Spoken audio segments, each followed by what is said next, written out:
우리가 사도행전, 로마서를 지나서 고린도 전서를 공부하고 있습니다. 우리 50페이지, 교재 50페이지를 보시면 고린도 전서에 대한 기본적인 설명들이 있거든요. 저자는 바울입니다. 기록 연대는 AD 54년에서 55년경일 거라고 생각이 되고요. 기록 장소는 에베소이고요. 수신인은 고린도 전서니까 고린도 교회 성도들이겠죠. 주제는 십자가의 도와 하나님의 지혜, 그리스도인의 신앙, 윤리 이런 게 나와 있다라는 얘기입니다. 특징은 교회 내의 실제적인 문제들을 다루고 있는데 이를테면 교회 안의 분쟁이라든가 예배, 성찬, 주의 만찬이나 은사 이런 것들을 다루고 있습니다. 두 번째는 목회의 서신이면서도 윤리적인 서신이에요.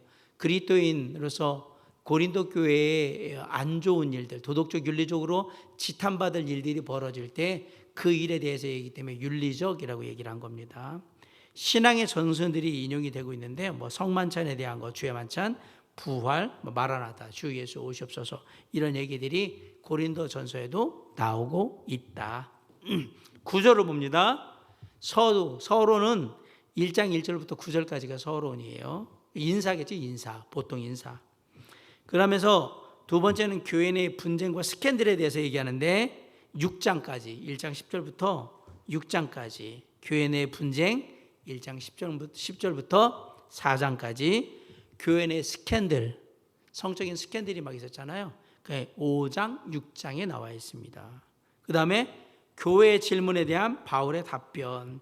고린도 교회 그 리더들이 와가지고 교회 일어나는 거 어떻게 했으면 좋겠냐라는 것에 대해서 그 답변한 게 7장부터 15장까지 이렇게 내용이 있다라고 제가 말씀을 드렸잖아요. 그래서 이거를 따로 이렇게 편지를 보기로 하고 붙여놓은 거로 보기도 하고 막 그런다 그러고 설명을 지난주에 드렸어요. 결혼 이혼 문제에 대해서는 7장, 우상제물, 강자와 약자의 문제에서는 8, 9장, 우상의 제물을 어떻게 할 거냐, 먹을 거냐 말 거냐 막 이런 거에 대해서. 우상 숭배와 주의 만찬에 대한 거는 10장과 11장. 그다음에 성령의 은사, 고린도전서에 성령의 은사가 나옵니다. 12장부터 14장까지. 그다음에 죽은 자의 부활에 대한 것 15장 이렇게 되어 있습니다. 밑에 보면 이제 고린도전서에서 1, 2, 3, 4, 5 이렇게 나눠져 있는 것들이 있죠. 참고하시면 될 것 같습니다. 자, 51페이지 이제 세부적으로 하나하나 보는 거예요. 대략적으로 좀 아쉬운 거는 구절들을 다 살펴보지를 못하는 게 좀 아쉽지만 저희가 하는 공부는 계룡 공부지 강론 공부가 아닙니다. 고린도 전서만 공부한다면 다 샅샅이 뒤지겠지만 저희가 신약을 이렇게 전체적으로 보는 거기 때문에 그럴 만한 시간이 없습니다. 그 내용을 그렇게 하면 어마어마하게 많아질 거예요. 그래서 그냥 기본적인 내용들만 보는 거니까 참고하시기 바라고요. 여기 내용에 나와 있는 그 구조에 있는 거 보면 주제가 교회의 질서, 고린도서 1장 1절부터 16장 24절 교회의 질서라는 제목으로 되어 있는데 참고하시고요. 개요 1. 고린도 교회의 분열과 부도덕, 소송 등의 문제점들과 2. 결혼과 이혼, 과부들과 처녀, 우상제물, 부활, 성찬, 은사들과 헌금 등을 설명한다. 교회에서 날 수 있는 문제들은 거의 다 들어가 있는 것 같죠, 그죠? 느낌에 다 언급을 하고 있다는 얘기입니다. 개관에서는 두 개로 딱 나뉘어져 있어서요. 첫 번째는 고린도전서 1장 1절부터 6장 20절까지 문제들, 고린도 교회 문제들에 대해 얘기하고 7장 1절부터 16장 24절까지는 거기에 대한 답변이에요. 질문들, 이제 질문에 대한 답변들 그 얘기를 하는 겁니다. 자, 문제들에는 4가지가 있어요. 교회가 분열되는 거, 그 다음에 근친상간, 아버지의 엄마를 범한다는 이런 문제들이, 그 다음에 소송, 성도들 간의 소송에 대해서, 4번째 부도덕에 대해서 얘기 나옵니다. 자, 문제점들의 첫 번째 분열해 보면 하나님의 은혜에 대해서 먼저 감사하고요. 바울의 서신은 다 처음에 하나님께 대한 감사가 다 있어요. 그거는 그냥 기본이니까. 분쟁에 대한 책망, 너희들 안에 분쟁이 있다. 1장 10절부터 17절까지. 그 다음에 이게 분쟁의 부당성, 18절부터 3장 23절. 교회 내에서 나눔이 있으면 안 되죠. 다툼이 있으면 안 되잖아요. 파벌을 만들거나 그러면 안 되잖아요. 사와 분열에 대한 권면. 이래서 이제 깨지니까 다투면서 자꾸 깨지니까 나눠지니까 4장 1절부터 21절까지 그렇게 하지 말아라 라고 이제 권면을 한 거죠. 두 번째는 근친상간의 문제가 있었습니다. 5장 1절부터 13절까지 보면 교회의 간음을 방치하고 그 얘기가 나오잖아요. 아버지의 그 어머니. 진짜 어머니라기보다는 내 느낌에 뭘 얘기하냐면 첩이나 새로 들인 사람 막 이런 것들에 대한 느낌이에요. 아무튼 교회 안에서 그럼 또 가면 물어보세요. 교회 안에 있는 사람이 만약에 아내가 있는데 또 첩을 들이거나 그랬다. 그 맞는 얘기입니까? 아니잖아요. 고린도가 그만큼 타락한 도시이고 타락한 도시의 그런 세속적인 풍습들이 어디에까지 들어와 있는 거예요 지금? 교회 안에까지 들어와 있는 거죠. 그런 부분에 대해서 일어나니까 그냥 거기 사는 사람들은 어차피 우리 동네가 그런 동네니까 그런가 보다. 그게 아니다. 어떻게 그런 일들이 일어날 수 있느냐 그 얘기를 하는 거죠. 그 다음에 음행하는 자를 추방해라. 5장 9절부터 14절까지 그런 일 벌이는 사람들을 다 내쫓아버려라 라고 얘기하는 거예요.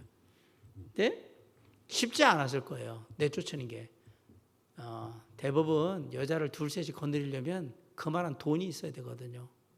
자, 그 얘기는 뭐냐면 이 사람들이 이렇게 하는 사람들이 대부분 교회에게는 주요한 헌금의 수입원이겠죠. 그런데 이런 사람들 나가라고 쉽지 않았겠죠.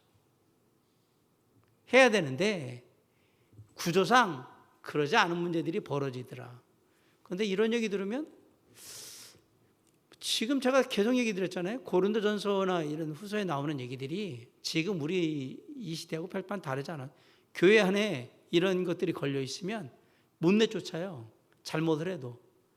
여기 추방, 징계 쉽지 않습니다. 그럼 왜 그러냐면 이미 세상이 그만큼 타락했고 교회가 그런 부분에 영향을 받는 상태에서 그냥 그런 부분에 영향을 받고 싶지 않은 거죠. 그런 타격을 받고 싶지 않은 거죠. 특별히 재정적인 거나 이런 부분에 대해서. 그러니까 돈 가진 사람들이 더욱더 강해지는 거예요. 교회 안에서. 그들이 기존에 있는 큰 교회들은 다 그런 식이란 말이에요. 그러니까 그 안에서 그냥 가진 자들의 모임으로 그렇게 만들어지고 그렇게 이루어진 거죠. 여기도 그런 일들이 벌어졌던 겁니다. 고린도 교회의 문제는 그때만의 문제가 아니라 계속되는 문제였고요. 지금도 똑같이 벌어지고 있는 문제들입니다. 소송, 성도 간의 법정 소송 6장 1절로 8절에 성도 간의 고소 고발이 이제 난무하는 거죠. 성경의 원칙은 뭡니까? 문제가 있거든 교회 안에서 그리스도 안에서 먼저 서로 하나님의 말씀 갖고 해결을 하고 그게 안 되면 영적인 리더한테 데려와서 목회자한테 데려와서 그 문제에 대한 것들에 대한 지침을 받고 그래도 안 된다. 그러면 교회는 그 부분에도 공식적으로 쉽게 말하면 집사님들이 이렇게 교회 운영위원회에서 해서 그렇게 해가지고 이렇게 하세요라고 그거 갖고 교회 분란을 만드시면 안 됩니다라고 할 수 있거든요. 그런데 마음 안 든다. 나는 그거에 따르지 못하겠다. 나는 잘못한 게 없다. 내가 보기에는 제가 더 문제다. 그럼 뭐예요? 그래가지고 그 문제를 교회 안에서 있는 문제를 세상으로 가지고 가는 거예요. 그래서 고소 고발을 하는 거예요. 형제 자매를 고소 고발하는 거란 말이에요. 그 정도 하려고 그러면 정말 명백한 죄악이어야 됩니다. 그리고 그리스도인이라면 그런 명백한 죄악을 범했다고 그러면 내가 누군가에게 여기까지 고소 고발할 때까지 소송할 때까지 가겠습니까? 잘 생각해 보세요. 안 가죠. 그 이전에 분명하게 그 부분에 대한 태도를 보여줄 거예요. 내가 잘못한 거면 잘못한 거기 때문에 보상, 법현상을 하든지 아니면 그 부분에 대한 징계를 받든지 그렇게 하겠지요. 근데 이런 부분들이 안 되기도 하지만 내 마음에 원하는 만큼 안 된다고 생각하니까 소송을 가버리는 거죠. 지금도 일어나는 일들이죠. 법적으로. 그래서 이거는 하나님의 법을 무시하는 게 돼버리는 거거든요. 그래서 그런 부분에 대해서 그러지 말라고 이제 경고도 하고 하지 말아라 라고 얘기하는 이제 소송의 문제. 자, 분열의 문제, 그 다음에 근친상간의 문제, 소송의 문제 나왔어요. 부도덕, 그리스도의 몸. 우리 그리스도의 몸. 그래서 우리의 지체를 더럽히지 말아라. 그 더럽히는 것 중에 하나가 뭐냐면 세상에서 말하는 성적으로 그렇게 도덕적으로 더럽혀지는 거잖아요. 윤리적으로 음행을 피하고 성령의 전인 성도의 몸. 그러니까 너희 몸이 하나님의 성령의 정인 것을 잊지 말아라 라고 얘기를 하는 겁니다. 그게 네 가지 문제였던 거예요. 분열, 근친상간, 소송, 부도도. 자, 이제 질문을 합니다. 고린도 교회 리더들이 와가지고 바울한테 질문한 거에 대한 이제 답을 준 거예요. 다섯 번째는 결혼, 우상제물, 공공예배, 부활, 헌금. 사실은 앞에 있는 네 개와 뒤에 있는 다섯 개 다 해가지고 이거 다 고린도 교회에 있는 문제들인 거예요. 지금 이제 대답을 합니다. 결혼의 문제에서 7장 1절로 40절까지 일반적인 교훈 7장 1절로 7절, 미혼자와 과부 7장 8절로 9절, 이혼 7장 10절로 16절. 이혼에 대해서 고린도전서 7장에서 말하고 있는 것들을 교회에서 잘 모르는 경우가 많아요. 우리가 이혼하면 모세가 말할 때 이혼 증서를 써줬는데 라고 복음서에 나오잖아요. 그렇게 해서 뭐 이혼을 했다 막 이렇게 얘기하는데, 자, 우리가 한 가지를 생각을 하셔야 되는 건 결혼을 할 때 둘 다가 그리스도인인지 한쪽이 그리스도인인지 둘 다 불신자인지에 대해 아예 원칙이 다르다는 얘기입니다. 무슨 얘기냐면 둘 다 불신자예요. 성경에서 하는 얘기는 택도 없는 얘기입니다. 이거는 우리가 성경에 보면 이렇게 이 사람들에게 권면할 수 있습니까? 없습니까? 없어요. 이 사람들은 세상의 기준을 가지고 하지 성경의 기준을 가지고 결혼한 사람들이 아니기 때문에 이 하나님의 말씀이 적용되지 않는다. 그건 당연한 거예요. 자, 문제는 둘 다가 그리스도인일 때는 원칙이 하나님의 말씀을 따라서 적용이 되겠죠.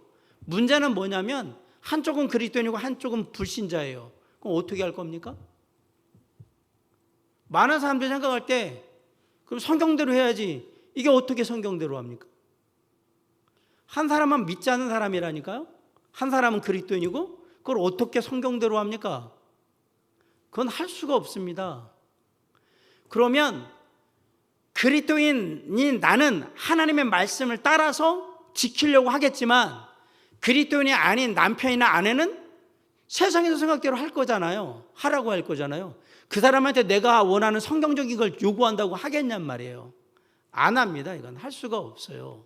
그래서 얘기를 하는 거예요. 이렇게 한쪽은 그리스도인이고 한쪽은 아닐 경우에는 그리스도인인 사람은 자신이 이걸 지키려고 말씀의 교훈을 지키려고 노력할지라도 그것이 그 가정의 원리가 될 수는 없다라는 얘기를 하는 겁니다. 왜? 이 가정은 아예 불신자와 믿는 자가 결혼이기 때문에 아예 원리 자체가 따로 하고 있기 때문에 안 되는 거예요. 그런데 우리가 뭘 생각하냐면 내가 결혼할 때 그리스도인으로 결혼했으니까 우리는 다 그리스도인이라고 생각하는데 만약에 배우자가 아니면 이건 어렵단 말입니다. 그래서 성경은 뭐라고 하는 거예요? 믿지 않는 자와 멍에를 같이 매지 말라고 얘기를 하는 거예요. 자꾸. 왜? 우리가 하나님의 말씀에 가르치는 것들을 믿지 않는 사람인 배우자한테 요구할 수가 없기 때문에 안 되는 겁니다. 그래서 저희 교회 같은 경우에 그 청년들이 결혼해서 이렇게 불신자들이 오면, 형제나 자매들이 오면, 특별히 형제들이 오면 어떻게 합니까? 구원받고 신앙생활에서 다 할 때까지 그냥 계속 다 기다리잖아요. 그게 결혼하고 나아질 거라는 생각을 하면, 그럴 거면 차라리 내 어깨에 천사의 날개가 나가지고 내가 하늘나라 올라갈 거를 기대하는 게 더 빠를 겁니다. 결혼하면 나아지겠지? 아니요, 그러지 않습니다. 그래서 먼저 그것이 된 다음에 돼야 되는 문제지 이게 되지 않고는 안 된다는 얘기예요. 이혼에 있어서 고린도전서 7장에서 얘기하는 원칙은 그 얘기예요. 그래서 불신자에게는 믿는 자의 원칙을 우리의 성경의 기준을 제한해서는 제한할 수는 있겠죠. 중요한 건 받아들이지 않는다. 그리고 적용이 안 된다. 그러면 봐봐요. 이혼할 수 있습니까? 자, 불신자는 마음대로 이혼하겠죠. 믿는 자들은 이혼 사유는 쉽게 말하면 외도하지 않는 한, 그리고 쉽게 말하면 우리가 말하는 폭력을 행사하지 않는 한 안 됩니다. 이혼할 수 있는 사유가 안 되는 거예요. 이게 안 된단 말이에요. 사별해서 뭐 나눠지지 않는 한은 안 되니까. 그러면 믿는 사람과 믿지 않는 사람이 결혼했을 때는 어떻게 해야 되냔 말이에요. 그 고린도 7장이 그 얘기를 한 거거든요. 이들은 거기에 적용을 받지 않는단 말이에요. 믿지 않는 사람은 자기 마음대로인 거예요.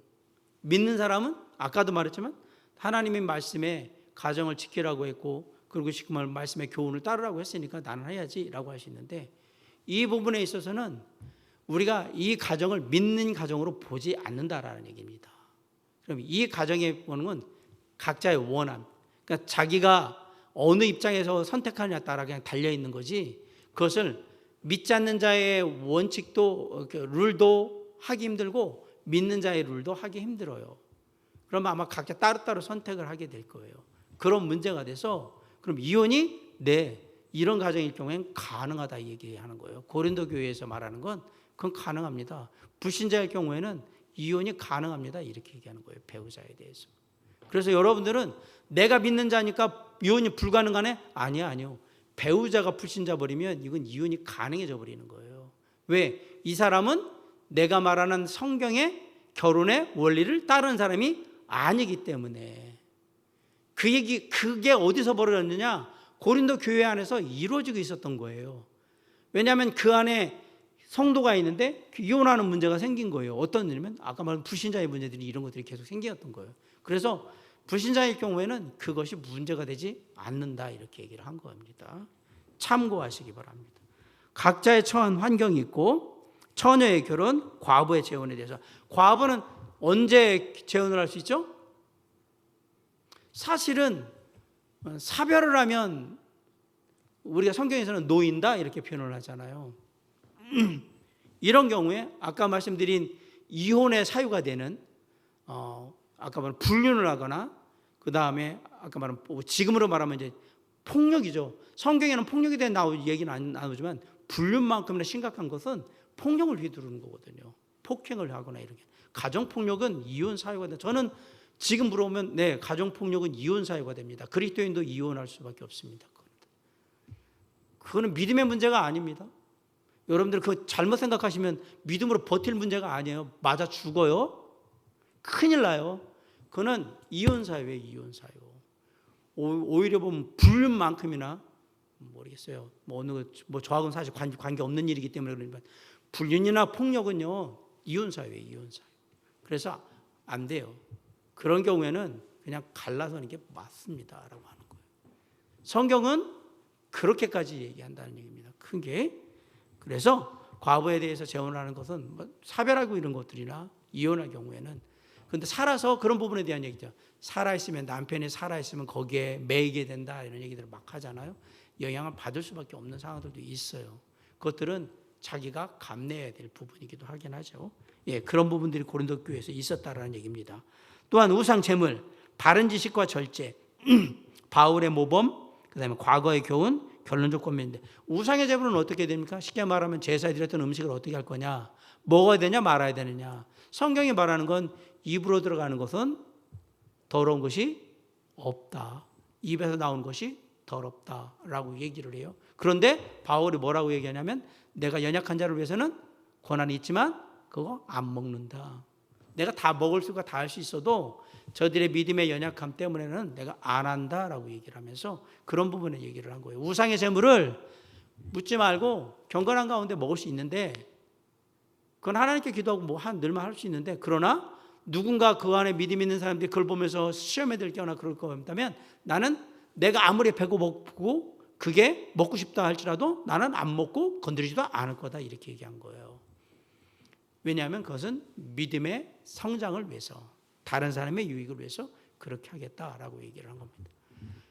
재물의 문제는 다 그렇습니다. 그래서 이게 현장에서는 고린도교회 여기 그 우상의 재물에 대한 문제들은 한국교회 제사 문제하고 걸려있기 때문에 상당히 많은 여러 가지 해석들을 하는데, 음식을 먹는 것이, 제가 또 지난번에도 말씀드렸지만 제사상에 올라가는 음식은 더럽고 여기 같이 만들어 놓고 빼놓은 거는 깨끗하다고 하는 그런 말도 안 되는 논리를 피지를 말란 얘기를 하는 거예요. 그날 하는 건 다 똑같은 음식이에요. 다 똑같은 음식이라고요. 올라가면 이거, 안 올라가면 이렇다 이렇게 하면, 그럼 제가 성전에, 이방 성전에 가는, 성전에 올려진 짐승은 성전에 드려진 거고 올리기 위해서 저기 우리에 대기하고 있는 건 깨끗한 것들이에요? 아니에요. 그거 다. 이미 그 안에 들어가 있는 건 이미 똑같은 목적으로 그렇게 돼 있는 거기 때문에 그냥 목적이 하나잖아요. 그건 구분해야 의미가 없어요. 그래서 성경은 얘기하는 거예요. 너의 마음 가운데 기도함으로 거리낌이 없게 하든지 아니면 거리낌이 있다면 아예 손대지 말든지 그렇게 하라는 얘기를 한 거거든요. 그래서 그런 원칙을 가지고 해야 되는데 지난번에도 얘기 드리겠지만 맨 이 제사 문제 가지고 제사 음식 가지고 우상 숭배하는 거 귀신 먹던 거 퍽이나 그 얘기 들으면 가족들이 좋아하겠습니다. 그냥 생각 없어서 안 먹게. 그리고 보통의 그런 것들이 시간들이 다 늦어서 먹는 거잖아요. 제사 지난 시간이 12시 안 되면 옛날에는 저 기억에는 12시 땡 됐을 때 항상 제사 지냈던 게 저희 집이 큰 집이었기 때문에 제사가 1년에 15번 있는 집이었어요. 저희가. 그만큼 그거 다 없애어 가주신 우리 예수 믿고 돌아가신 우리 아버지에게 감사를 드립니다. 근데 어느 순간에 가니까 이제 시간을 좀 땡기자 그러더니 한 11시 반으로 오고 11시로 왜냐하면 이제 왔다가 가야 되는 집에 가서 다음날 출근해야 되는 평일날 되니까 시간을 땡겨서 제가 11시 정도까지 했던 것을 기억이 나요. 그런데 보통의 제사 지내면 항상 12시 땡 그때 될 때 귀신들이 좋아하는 시간이 그때인가 봐요. 이제 여기 새벽 왔다 갔다 하는 걔네들도 나름 근무 시간이 있겠죠. 그죠? 예. 그래가지고 하는데 그런 것들을 보면서 그게 뭐가 중요할까? 근데 거기에 또 한국 사람들은 또 이게 유교라고 하는데 아니 제가 볼 때는 무속하고 여러 가지가 연결돼서 있는 일이고요. 그랬던 것 같아요. 그럼으로 인해서 나왔던 문제들이 많은데 그런 상황에서 그런 것들을 나름 하겠다고 얘기하는 데 있어서 막말을 내뱉어 버리면 굳이 왜 지혜롭지 못하게 그 짓을 하죠? 그냥 내가 먹기 싫으면 먹기 싫은 건데 이게 귀신 들린 음식이라고 하거나 이런 더러운 건 안 가져간다고 하거나 그거는 가져가고 안 가지고 먹고 안 먹고를 떠나서 영혼을 실족시키는 얘기를 내가 막 내뱉어 버린 거예요. 그 생각은 안 하십니까? 그냥 지혜롭게 얘기하시면 그냥 막 먹고 싶은 생각이 없어서 안 먹습니다. 저도 어떨 때는 기도하고 먹지만 어떨 때는 오늘 생각 없어서 안 먹어요. 그냥 안 먹어버리는. 그건 제 마음이지. 제가 하나님 앞에서 갖고 있는 마음의 결단에 따라서 움직이면 되지. 그런데 그렇게 지혜롭게 해야 될 것들을 믿지 않는 가족들 입에서 이 제사의 음식 가지고 우상에 드리는 음식이니 뭐니 귀신이 들렸느니 이런 거 하면 안 되느니 그러면 아니 이 사람들이 지금 그걸 이해할 수 있는 사람이라면 이걸 하고 있겠냐고요. 저는 그 얘기를 하고 있는 것 자체가 되게 어리석다라는 게 그걸 가기 전까지는요 빌드업이라고 해서 차곡차곡 단계를 거쳐서 거기까지 가야 되는 거예요. 함부로 막 던질 게 아니란 말이에요. 그 말 한마디에 가족 전체가 다 지옥의 구렁텅이로 갈 수도 있어요. 내 말 한마디에 아예 복음의 문이 닫힐 수도 있단 말이에요. 항상 그 생각을 해야 한다. 내가 어떻게 대답할 것을 주님께 구하고 지혜롭게 대답하고 행동하고 하는 것들이 좋다라고 했잖아요. 그래서 제가 말씀드렸잖아요. 전 제사에 할 수 있다면 평일날도 다 하고 못 가면 제 아내라도 방언했다고. 거기서 뭐 하는데요? 기도하지 뭐예요? 우리 가족들 구원해 주세요. 우리 형님들, 부모님들 다 구원해 주시기 바랍니다.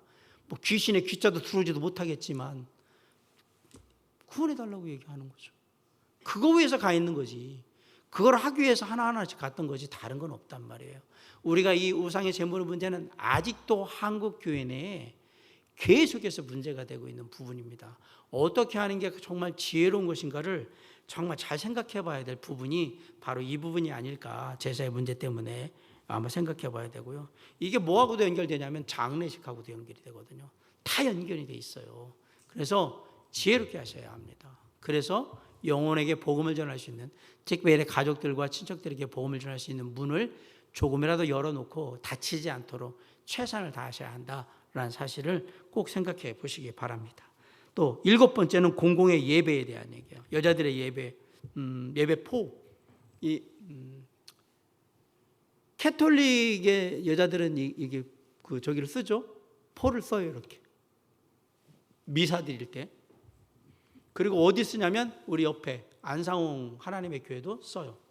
또 누가 쓰냐면 브레드린, 형제교회 계통, 저희의 성서침에 비슷한 아주 보수적인 브레드린들도 이걸 써요. 자, 고린도 교회에서 이렇게 여자들이 이렇게 이걸 뭐라고 하죠? 이거 여기서 그냥 포라고 표현을 했는데 여기 쓰는 거 두건 같은 거 수건 이게 두건을 쓰는 거지 이렇게 두건이라고 하면 좀 그렇고 이렇게 쓰는 거 뭐라고 하는지 모르겠네요. 제가 캐톨릭을 아니어서 아무튼 미사 때 이렇게 쓰고 하는 거 그럼 왜 쓰는 거죠? 고린도 교회에서 썼어요. 그러면 초대교회에 다 썼냐? 그럼 제가 묻습니다. 다 썼습니까?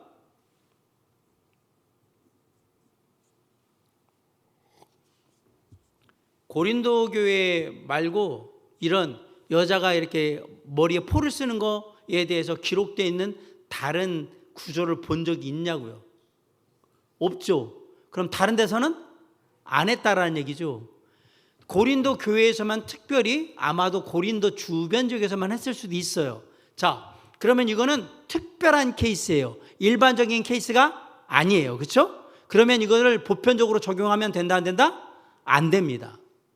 그럼 거꾸로 돌아와서 고린도 교회는 왜 그랬을까?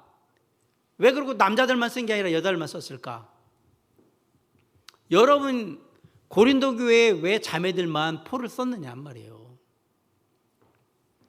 가장 정설은 고린도가 항구였고 항구다 보니까 몸 팔고 사는 술집이나 이런 몸 팔고 사는 여자들이 많았어요. 그래서 그들과 구분하기 위해서 나는 그런 여자가 아니에요 라는 의미에서 썼다라는 게 가장 많이 구분하는 의미에서 썼다라고 얘기합니다. 나는 거룩하고 깨끗한 하나님의 자녀입니다. 퍽이나 고린도 교회인데 그거 제가 볼 때는 머무든 개가 머무든 게 나무라는 꼴이에요. 세리와 기도할 때 세리가 기도하고 그 다음에 제사장이 기도하잖아요. 서기관이 기도하잖아요. 레위인이. 그럴 때 나는 저 세리와 같지 아니하고 막 기도했을 때 예수님이 뭐라 그랬냐면 저 세리와 창녀들이 하나님의 나라에 먼저 들어갈 거라고 이렇게 얘기했어요.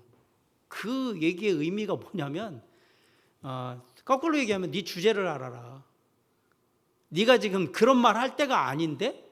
라고 한다 그러면 저는 똑같은 얘기로 고린도 교회 성도들이 특별히 자매들이 나는 그렇습니다. 지금 고린도 교회가 어떤 교회인데 지금 그런 걸 내세울 때일까? 그런데 참 재밌어요. 그러니까 더 내세우고 싶었던 것 같단 말입니다. 그러니까 아니 고린도 교회가 지금 얼마나 문제 많은 교회인데 고린도 교회는 현대 교회의 축소판이에요. 현대 교회가 갖고 있는 모든 문제들을 다 그냥 종합 선물 세트로 가지고 있는 것 같이 그렇게 갖고 있는 교회란 말이에요.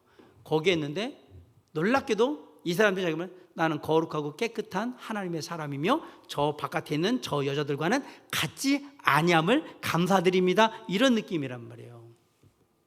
제가 아까 기도하는 그 세리와 레인 표현하듯이 그런 식이란 말이에요. 과연 맞을까? 진짜 그것이 받아들여질 수 있을까? 아니요. 이걸 쓴다고 해서 문제는 아닌 겁니다. 마음에 진짜 할례를 받아야 되는 문제지. 마음에 거룩함 깨끗함이 있어야 되는 문제지. 겉에 외적인 것들을 한다고 되는 문제는 아니라고 생각을 합니다. 자, 그런 부분에 있어서는 예배 문제, 또 성찬의 문제, 성찬의 문제도 함부로 하지 말고 그리고 그 함부로 했다가 죽는 사람도 생기고 그랬으니까 함부로 하지 말고 정말로 구원의 확신을 가지고 하나님의 은혜 가운데 참여하라고 얘기를 하는 거고요. 그 다음에 은사에 대해서 얘기를 하거든요. 예배. 고린도 교회도 여러 가지 은사들이 여기 방언의 은사, 여러 사랑의 은사. 믿음, 소망, 사랑 중에 그 중에 제일은 사랑이다. 사랑도 은사라는 사실을 기억하셔야 합니다.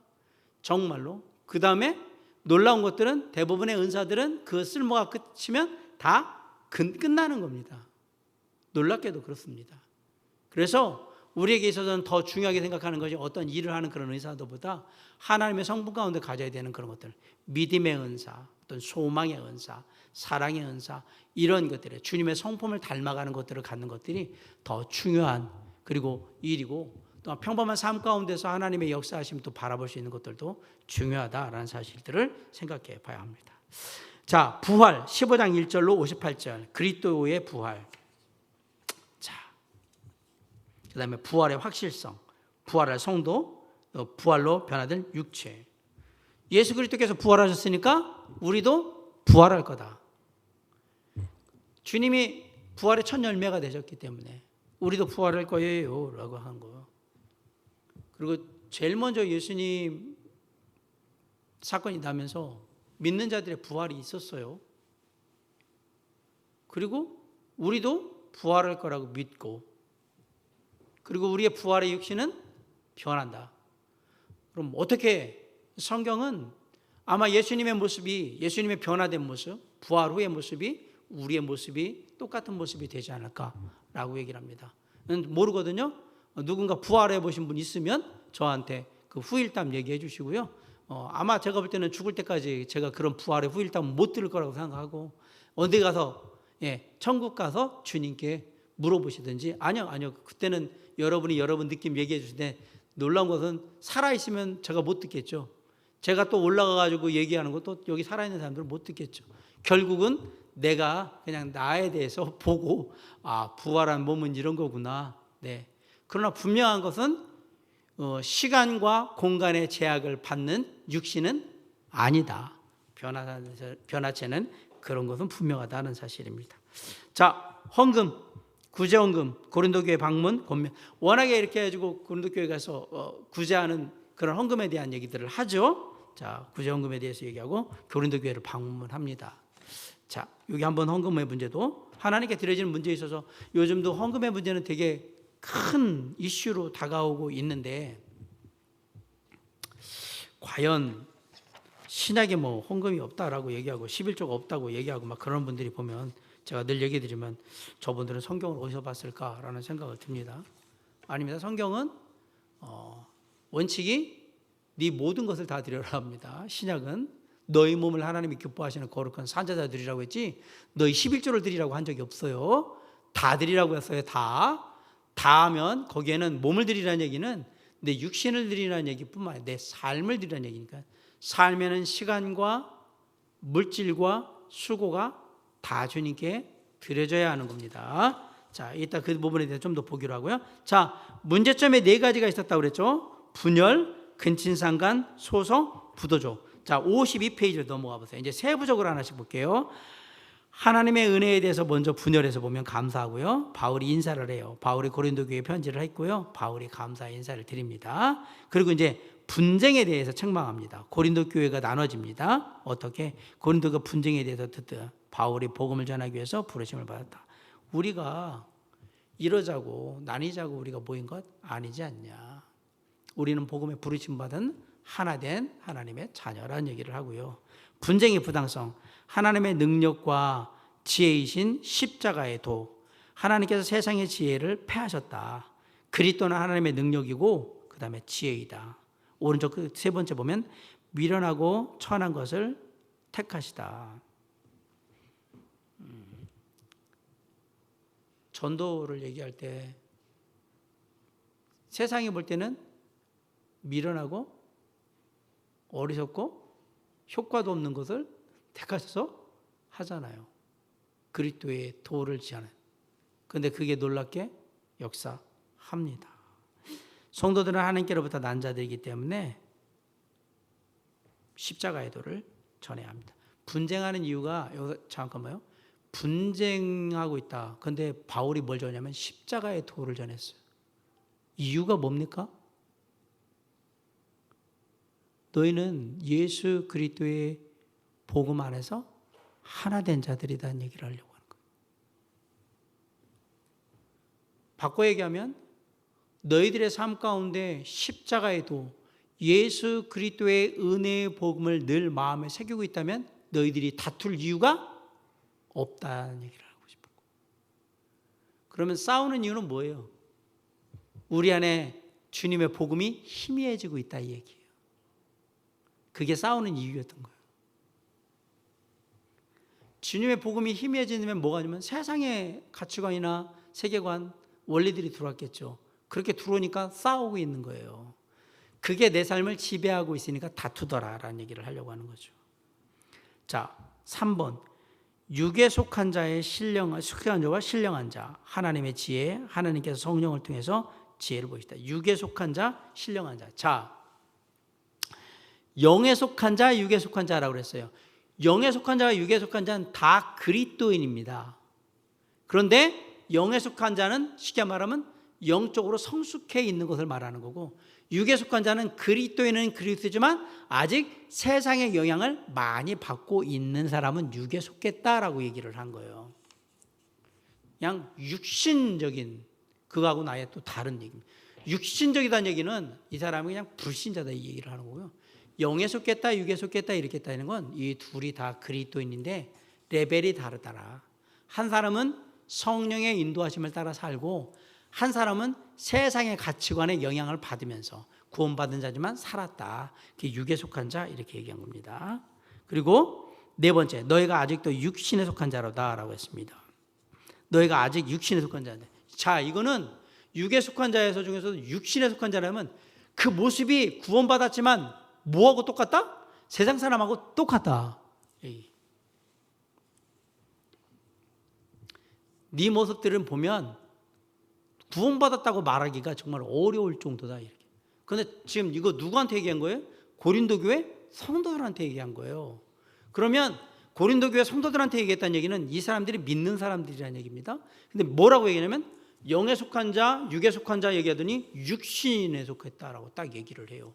바꿔 얘기하면 육에 속한 것보다 훨씬 더 강하게 얘기를 한 거예요. 진짜 니들 모습은 구원받는 거 빼고는 이건 뭐 사람들이 잘못 보면 네가 구원받은지는 알겠니? 이렇게 얘기하는 거란 말이에요.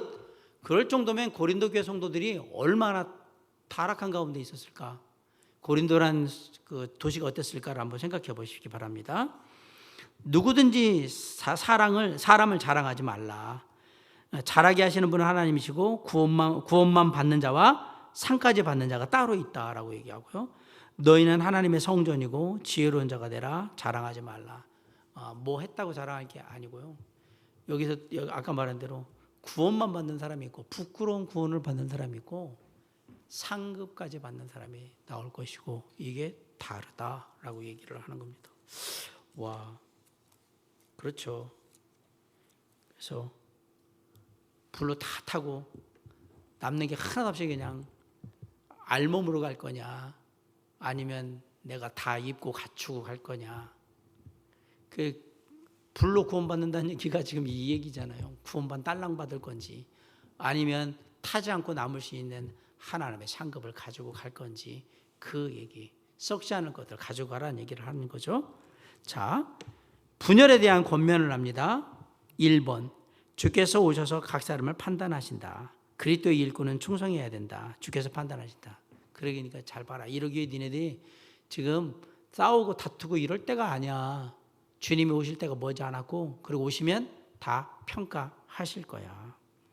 성도들의 삶에 대해서 얘기합니다. 배운 대로 살 것을 보면 뭘 배운 대로? 하나님의 말씀을 배운 대로 살아라. 바울이 하나님을 위해서 고난을 당하다. 내가 주님 안에서 이렇게 고난당하며 사는 이유가 뭐냐? 복음 전하기 위해서인데 그 복음으로 너희들이 구원받았는데 이러면 되겠냐라고 얘기하는 거죠. 바울이 고린도 교회 성도들을 자식처럼 대하다. 그래서 얘기하는 거예요. 진짜 내가 사랑하는 마음으로 너희들한테 얘기한다. 제발 좀 싸우지 말고 나뉘지 말고 성령이 하나 되게 하신 거 힘써 지키라는 얘기잖아요. 하나 되자. 고린도 교회의 교만한 자들을 책망. 그럼에도 불구하고 이 안에 교만한 자들이 있었죠. 왜 교만한 자들이 고린도 교회는 다른 데보다 두드러지게 나왔을까요? 그렇죠. 먹고 살만하니까 그렇습니다. 계속 얘기하는 거는 고린도 교회는 대부분의 성도들이 먹고 살만하니까 이런 일들이 많이 벌어진 거예요. 부요함이 우리에게 축복이 아닐 수도 있어요. 바울이 왜 부욕해도 말고 가난하게도 마옵시고라고 했을까 한번 생각해 봐야 합니다. 부자가 되는 게 다 좋은 거냐?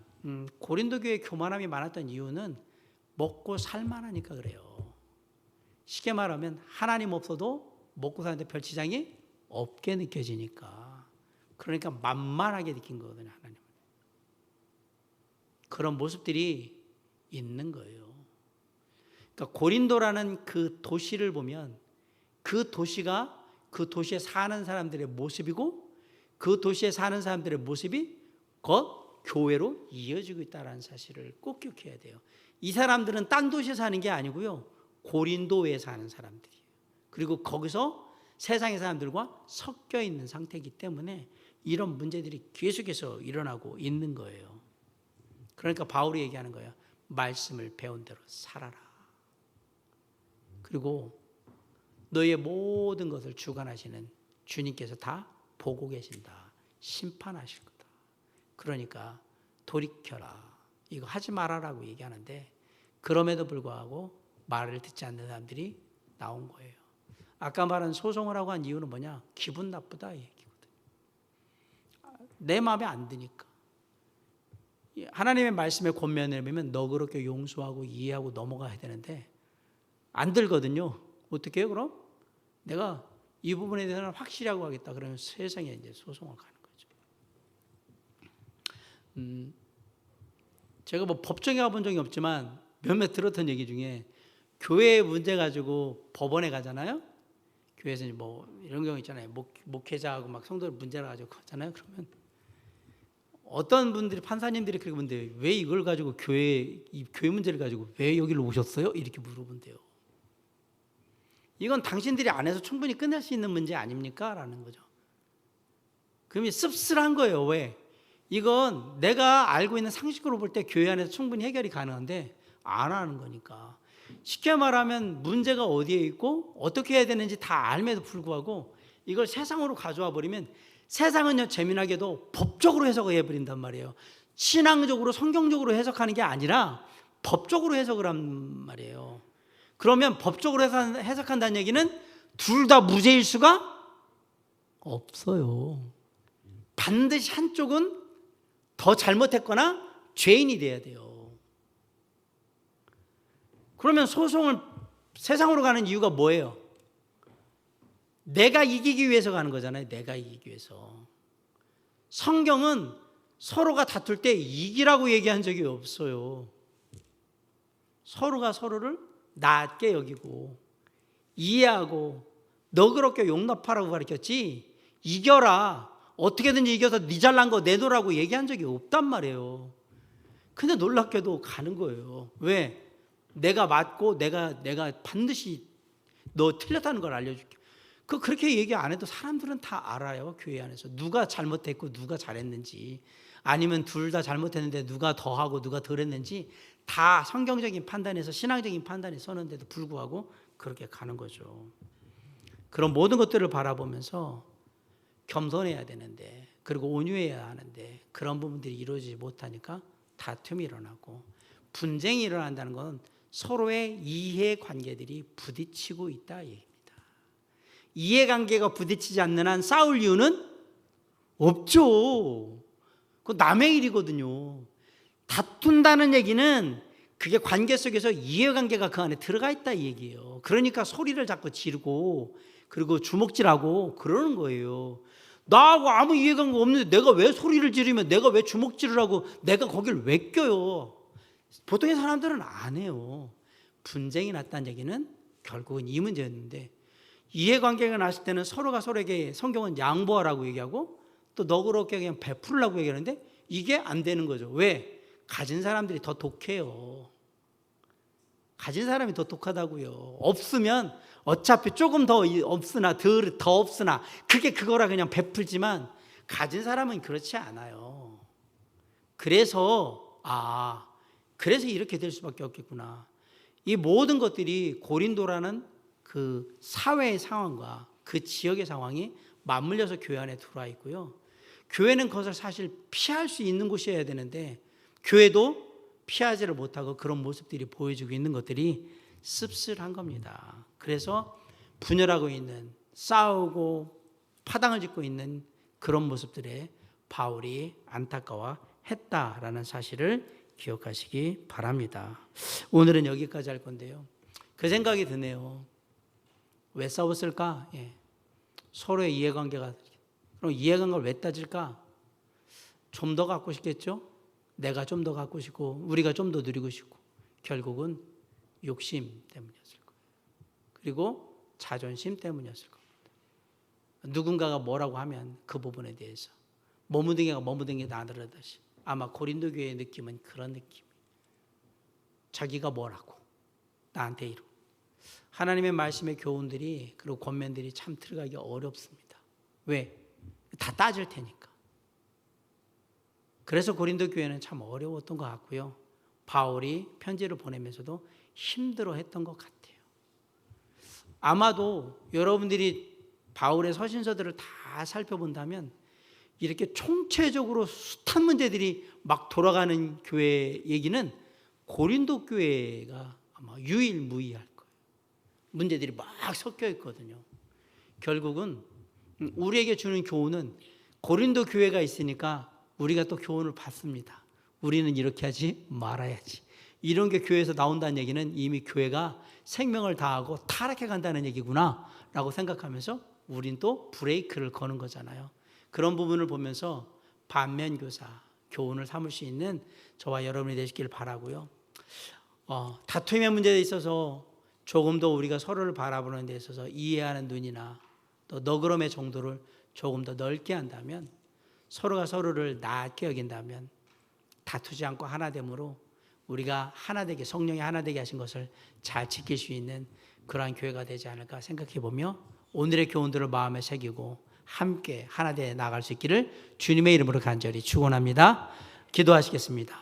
사랑과 은혜가 풍성하신 아버지 하나님, 하나되게 하여 주옵소서. 나뉘지 않게 하시고 항상 주님만 바라보게 하시며 주님의 뜻을 마음에 새기게 하심으로 주님의 놀라운 역사하심이 있는 귀한 교회, 도림 성서 침례 교회 되게 하여 주시옵소서. 우리의 삶을 통해 영광 받으시고 항상 서로가 서로를 격려하고 위로하고 세우는 귀한 주님의 몸된 교회, 신앙 공동체로 앞으로도 계속 세워주실 줄 믿고 맡겨며 감사할 때 예수 그리스도 이름으로 간절히 기도를 삼나이다. 아멘.